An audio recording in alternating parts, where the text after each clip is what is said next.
Amontonar piedras es algo que se viene haciendo desde hace miles de años. Amontonar para allanar y limpiar los campos, pero también para separar, para proteger, para construir.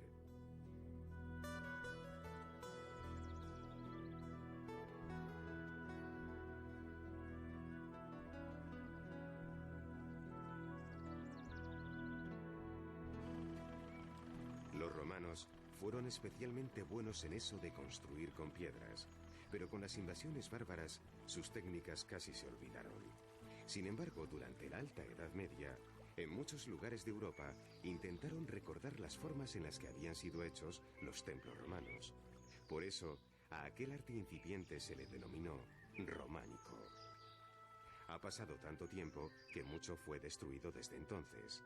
Pero hay una ciudad de España que conserva el mayor número de iglesias románicas de toda Europa. Nada menos que 22.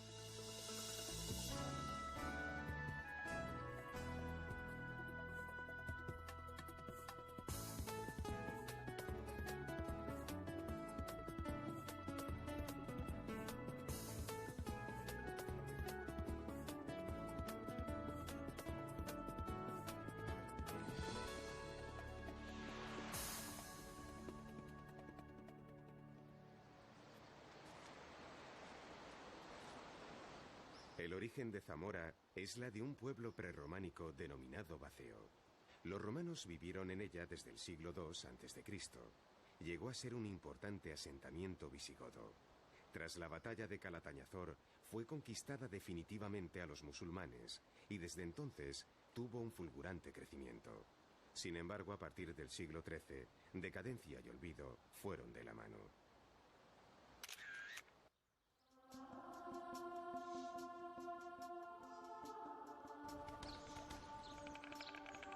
En la Alta Edad Media, la vida era muy insegura. Pestes, enfermedades, infecciones, invasiones, hambrunas. El hombre huía de la angustia de la vida cotidiana y volvía su mirada hacia un Dios protector, cuya presencia se hacía más patente en las iglesias. A menudo la iglesia era el único edificio de piedra en muchos kilómetros a la redonda y casi siempre el más alto y solemne. El campanario era una referencia visible para los que venían de lejos. Si nos ponemos en el lugar de aquella gente, podemos imaginar lo que podía impresionar una ciudad con tantísimas iglesias como tenía Zamora.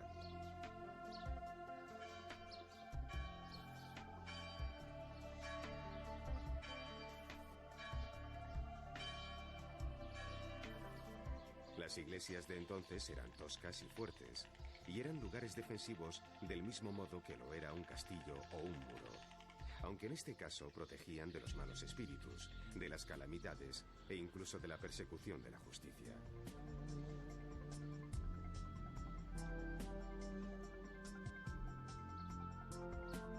En su interior solían tener una nave central que conducía hacia el ábside. Allí solía estar el altar, que salvo excepciones, siempre estaba orientado al este. El arte constructivo era románico, pero el gótico estaba ya a la puerta. Muchas de las iglesias zamoranas suelen ser altas y estrechas, de modo que el efecto óptico es que eran muy estilizadas, con mucho espacio por encima de las cabezas, algo que inevitablemente obligaba a mirar hacia arriba y sugerir la presencia invisible del mundo espiritual. Al igual que los puentes, la presión lateral sujetaba las piedras de la zona central. Pero como las bóvedas tenían demasiado peso, a alguien se le ocurrió que lo mejor era tender unos cuantos arcos sólidos, rellenar la distancia entre unos y otros con materiales más ligeros y colocar contrafuertes laterales en los puntos de la pared en los que recibía más peso. La cosa no debía estar mal ideada, porque hoy, después de 1000 años, las iglesias siguen aguantando sus pesadísimas bóvedas.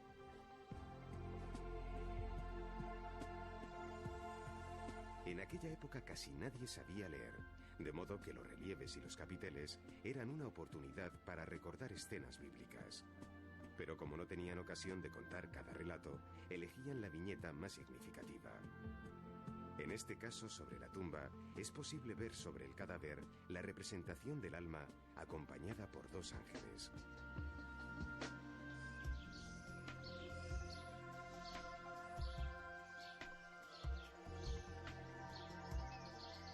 Hay que imaginar a los prelados explicándoles a labriegos y pastores quiénes eran aquellos personajes y lo que significaban dentro de la historia sagrada. Los artistas eran verdaderos genios en el arte de sintetizar. En otras ciudades, el progreso ha destruido muchas iglesias, pero Zamora ha quedado suspendida en el tiempo. Ese es su lastre y ese es también su privilegio. En cierto modo, ese olvido es lo que nos permite disfrutar de su trazado medieval y la abundancia de sus templos. Aunque en ocasiones, el precio del rápido desarrollo implique estar encajonado indignamente. Recorrer Zamora es pasear por una ciudad a medio camino entre la vida de las provincias y la modernidad de cualquier sitio. Tiendas de marcas conocidas donde cada vez es más probable encontrar lo mismo que en las grandes ciudades. Y también productos únicos. Durante siglos las mantas zamoranas protegieron el sueño de muchos españoles. Hoy los edredones las han convertido en souvenir. Aquí tiene usted la manta zamorana, la que usted me pide.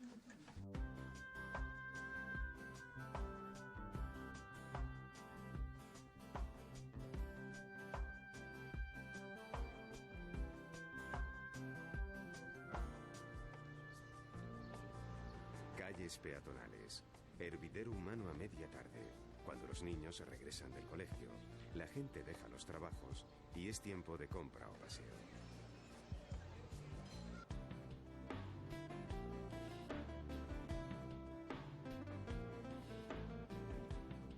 La ciudad está orgullosa porque algún que otro campeón del mundo de piragüismo nació en Zamora. Durante la Edad Media, el río Duero fue verdadera frontera.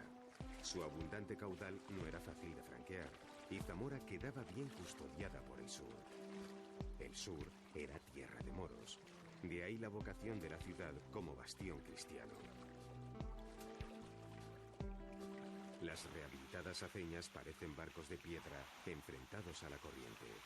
En ellas se molió el trigo y además se consiguió transformar la fuerza hidráulica en mecánica.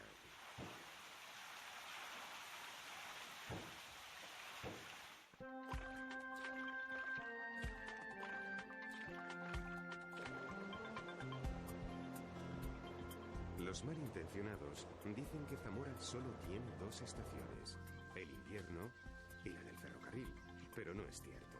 En verano la gente se baña o pasea por la playa de los Pelambres, que con mucho humor aquí la llaman Benidorm.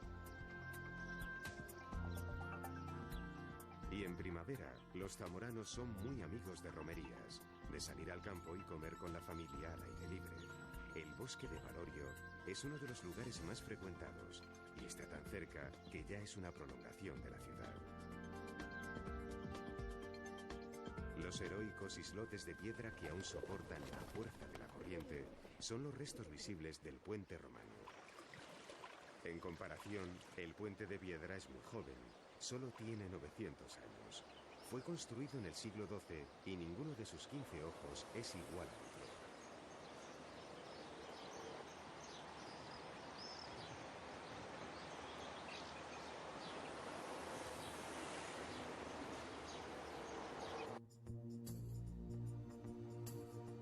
Durante décadas, la estatua llamada del Pero Mato guardó el puente, pero cambió de sitio.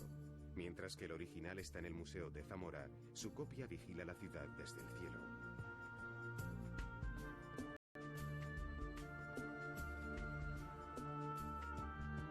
Las murallas de Zamora aún son impresionantes. Durante mucho tiempo a Zamora se la llamó la bien cercada.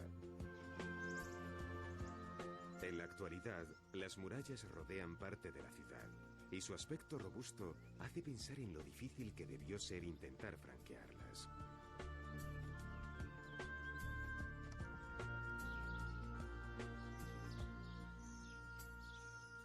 Estudiantes de artes y oficios hacen prácticas cerca de las murallas y algunos retratan el castillo que sirvió de protección ocasional para la población. La perspectiva no está alterada. Visto desde el aire, el castillo es un rombo perfecto. La Catedral de Zamora es la proa de la ciudad en su singladura sobre el Duero. Su magnífica fachada trasera es románica. Sin embargo, la frontal es muy posterior y se abre a una inmensa plaza. Destaca la torre, una torre de 33 metros de doble utilidad, eclesial y defensiva. Pero aún llama más la atención el originalísimo cimborrio que ilumina como una linterna el cruce de la nave central y el crucero. Se trata de una obra sin paralelo en el arte medieval. Semiesférica, peraltada, con 16 ventanas y decorado con escamas de piedra. Su impactante belleza de influencia oriental fue imitada por varias catedrales y colegiatas.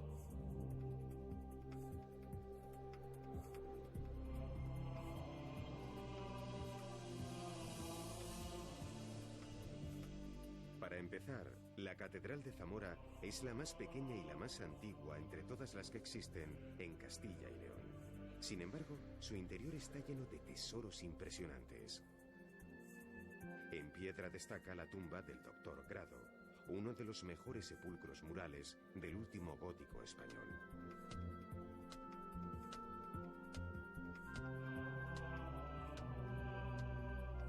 El hierro fue moldeado con un virtuosismo increíble. La rejería de la Capilla Mayor es uno de los más importantes conjuntos del primer plateresco. Parte de su tesoro está en telas y sedas con sus maravillosos tapices flamencos.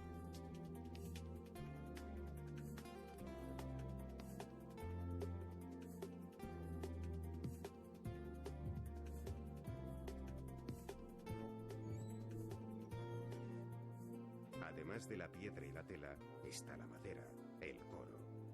La sillería del coro fue hecha en madera de cedro por el taller de Juan de Bruselas hace ahora exactamente 500 años. Está dedicado al Salvador y necesariamente participaron diversos tallistas.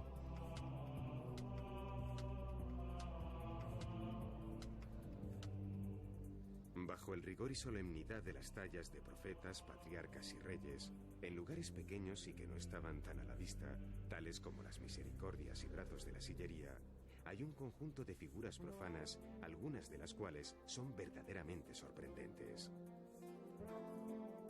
Algunos conjuntos son escatológicos, otros sarcásticos, pero todos ellos muy imaginativos y bien trabajados.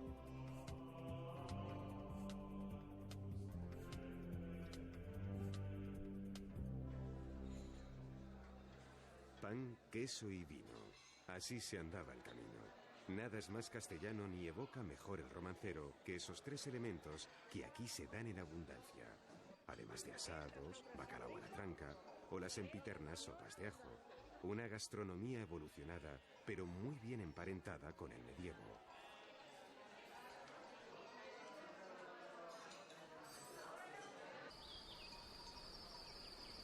Los corderos recuerdan una de las principales riquezas de Zamora. De ahí la lana, sus mantas y sus reconocidos quesos de oveja.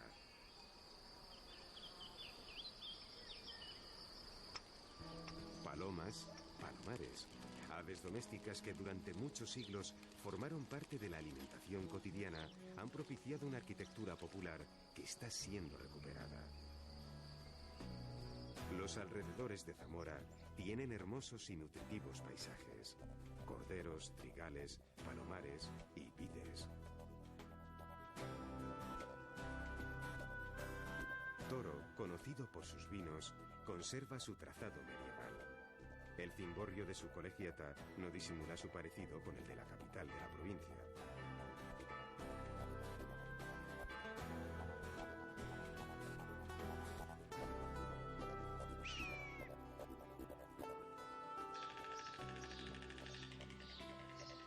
Las lagunas de Villafáfila ocupan una extensión de 500 hectáreas. Desde el centro de interpretación es posible contemplar la vida natural sin perturbar demasiado su entorno.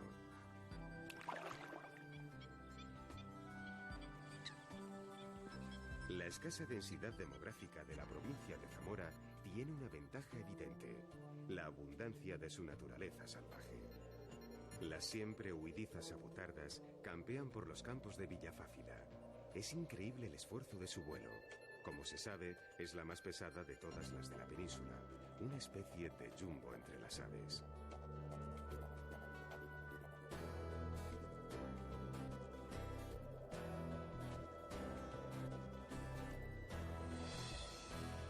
Navegaremos en aguas internacionales hispano-rusas. Pedimos la colaboración de todos para mantenerse durante el recorrido en completo silencio. Hablará solamente el guía, de esta manera mantendremos la locución lo más baja posible. Y también en este sentido... En los arribes, el Duero abre una grieta magnífica entre España y Portugal. La inaccesibilidad de los acantilados hace de estos un entorno casi virgen. El barco que recorre los arribes constituye un punto de vista privilegiado para observar aves en su entorno natural.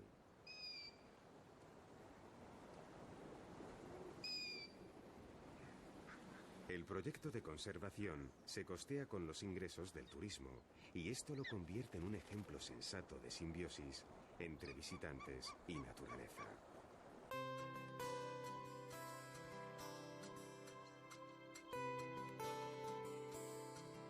Si regresamos a la ciudad, podremos advertir que además de románico, hay mucho más. Gótico civil del Palacio de los Momos. Misteriosa coincidencia que en lo que desde hace poco es Palacio de Justicia, el adorno principal diseñado en el siglo XV sean cadenas. El Ayuntamiento Viejo es el mayor palacio renacentista. Enfrente está el nuevo. De hecho, la Plaza Mayor marca el nexo entre la ciudad vieja y la nueva.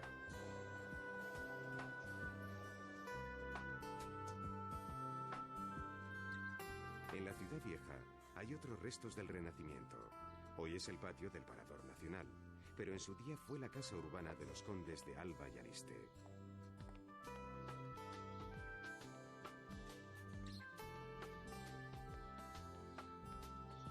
Al pasear por callejones estrechos que un día fueron judería, no se puede dejar de pensar que la ciudad tuvo hasta 19 sinagogas, aunque la intransigencia de los reyes católicos fue la razón de que no haya quedado ninguna.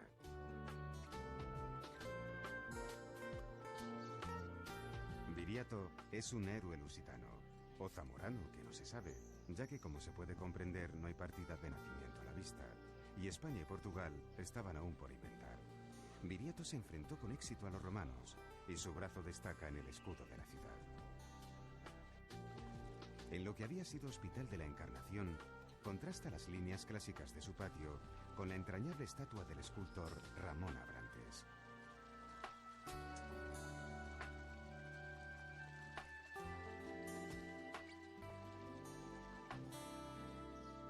Una discreta ola de riqueza vistió a la Zamora de final del XIX y principios del XX.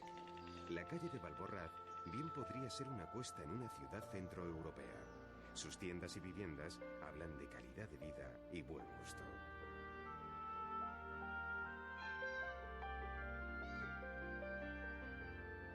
Como en muchas otras ciudades, el crecimiento burgués de principios del siglo XX dio lugar a un estilo que entonces era audaz y rompedor. En Zamora hay un modernismo poco conocido, interesante y sorprendente. El modernismo es algo que uno no se imagina en ciudades de la vieja Castilla.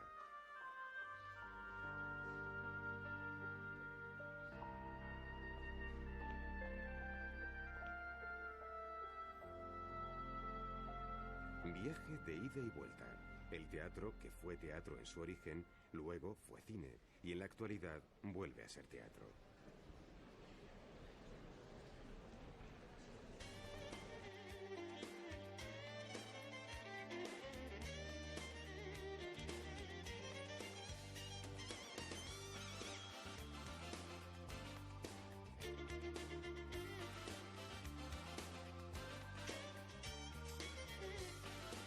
Universidad, campus de Zamora que administrativamente pertenece a la Universidad de Salamanca.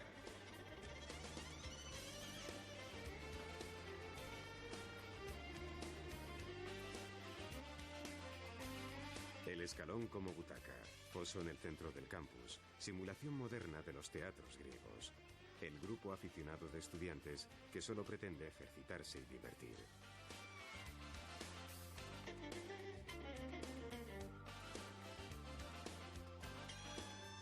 Zamora es una ciudad pequeña. La bella adaptación de lo que fueron unos grandiosos cuarteles no parece que se corresponda con el número de alumnos.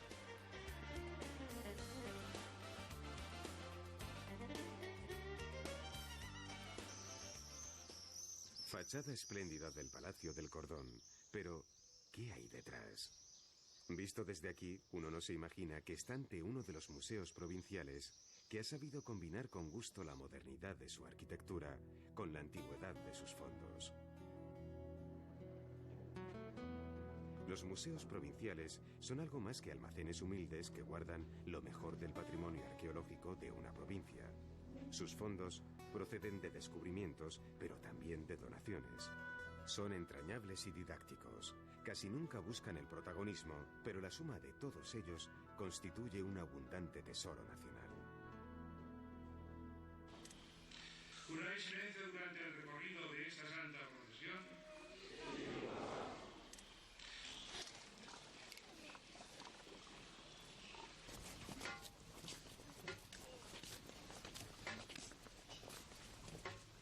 Sobriedad, seriedad. Si en todas partes la Semana Santa es la conmemoración de una tragedia, en estas calles se siente la tragedia como propia. Es imposible escapar del aliento contenido de la ciudad entera. Todo permanece sobrecogido, expectante, como una exhalación detenida. Si la Semana Santa de Zamora es una de las más conocidas y famosas, lo es en especial por la actitud emocionada de sus habitantes.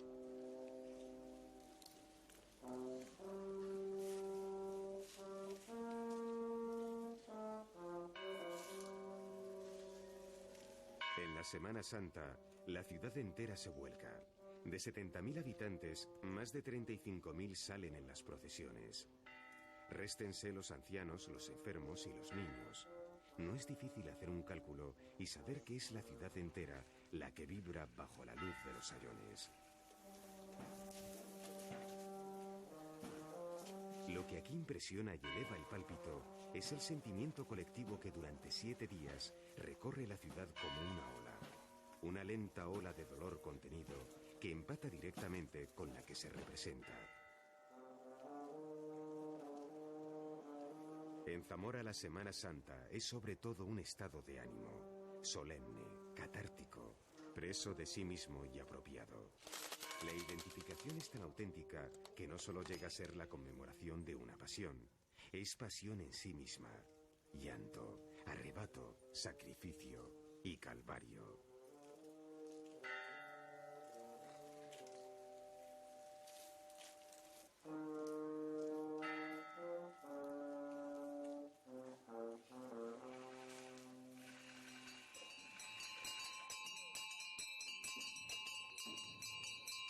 El Barandales abre muchas de las procesiones zamoranas y ha resultado ser una de las figuras singulares de la ciudad, al punto de erigirle una estatua.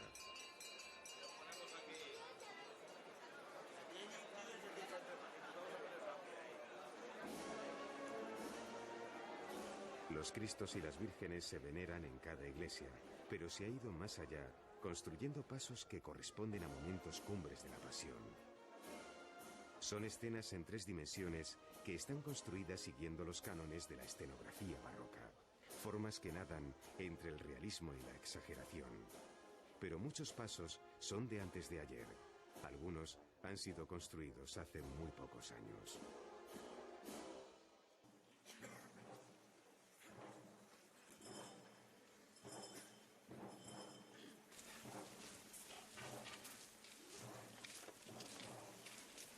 En la mitad de la noche, el Miserere rompe el silencio.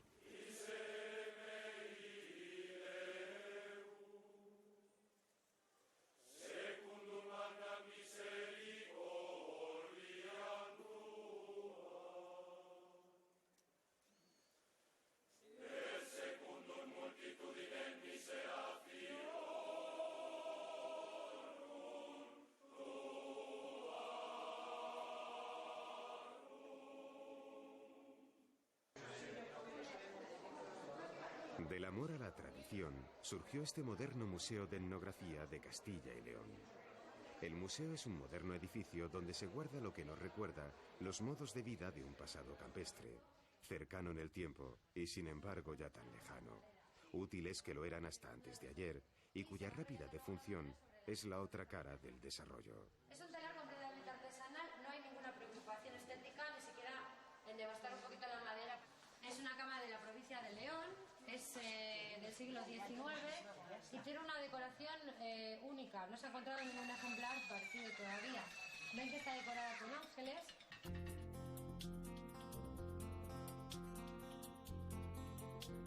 En lo que había sido las ruinas de un cenobio franciscano, la Fundación Rey Alfonso Enríquez, dedicada a fomentar proyectos culturales y científicos entre España y Portugal, hace virtud de la convivencia arquitectónica extrema, insertando lo histórico en lo moderno, dignificando la ruina, enmarcando sus líneas. Otro ejemplo. Hoy es un moderno hotel y antes había sido fábrica de alcohol y mucho antes fábrica de luz. Fíjense, parece un título poético. Fábrica de luz, tan poético como la bóveda de su restaurante.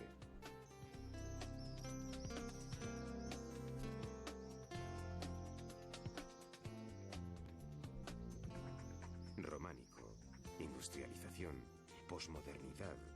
Este encuadre resume muy bien Zamora, la Zamora que fue y la que quiere ser.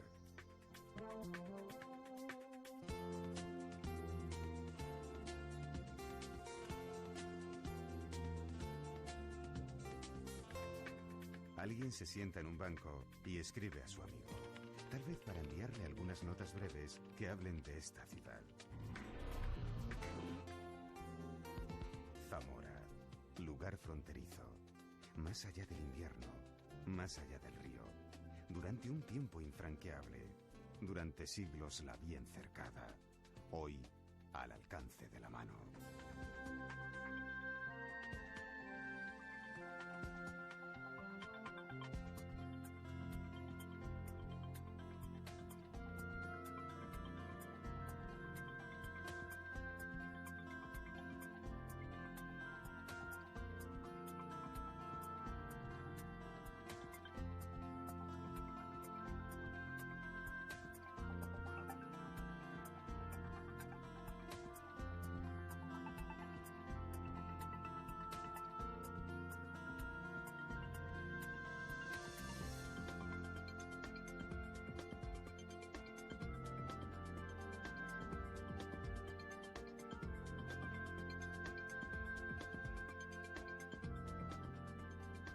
La próxima semana, en Ciudades para el siglo XXI...